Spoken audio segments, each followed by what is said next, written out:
Village organisation సిబ్బందిపై PD Srinivas నియంతృత్వ ధోరణిని వీడనాడాలని లేకుంటే పెద్ద ఎత్తున ఉద్యమిస్తామని టీఎన్టీయూసీ రాష్ట్ర ఉపాధ్యక్షులు సబ్బితి ఫణీశ్వరరావు హెచ్చరించారు. కాకినాడ తెలుగుదేశం పార్టీ కార్యాలయంలో టీఎన్టీయూసీ ఆధ్వర్యంలో మీడియా సమావేశం నిర్వహించారు. ఈ సందర్భంగా టీఎన్టీయూసీ రాష్ట్ర ఉపాధ్యక్షులు సబ్బితి ఫణీశ్వరరావు మాట్లాడుతూ గ్రామ పేదరిక నిర్మూలన, మహిళా సాధికారత, ఉపాధి కల్పనలో కీలక పాత్రను పోషిస్తున్న వీవోలపై డిఆర్డీఏ పీడీ అనుసరిస్తున్న నియంతృత్వ ధోరణి తీవ్రంగా ఖండించారు. ఈ కార్యక్రమంలో కాకినాడ రూరల్ మండలం నాయకురాలు మలవరపు రమణమ్మ, సామలకోట మండలం సుగుణ, పెద్దాపురం మండలం సుజాత ప్రతినిధులు పాల్గొన్నారు.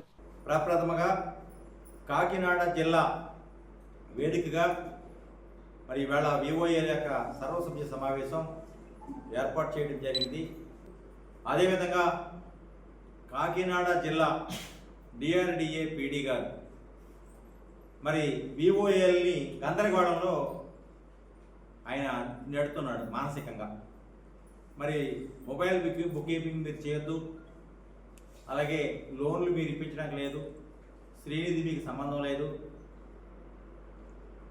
కొత్తగా వచ్చిన ఈనారీలు సిఆర్పీలు చూసుకుంటారు, మీరు చేయవలసిన పని లేదు, మీరు డ్యూటీ కాదు, ఈ టైపులో ఈయన ఒంటెత్తి పోకడుగా వెళ్తున్నాడని చెప్పేసి మేము నమ్ముతున్నాం.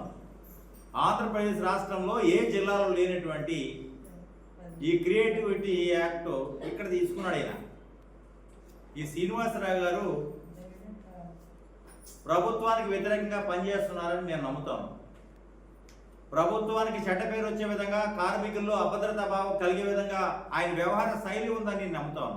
టీఎన్టీ తరఫున డిమాండ్ చేస్తా ఉన్నాను అతను ఆయన పైన. సమాజంలో గ్రూప్ సభ్యుల మధ్య యానమేటర్లని దొంగలుగా చిత్రీకరించే ప్రయత్నం చేస్తున్నాడు ఆయన. చాలా మీటింగ్లో నేను చూశాను.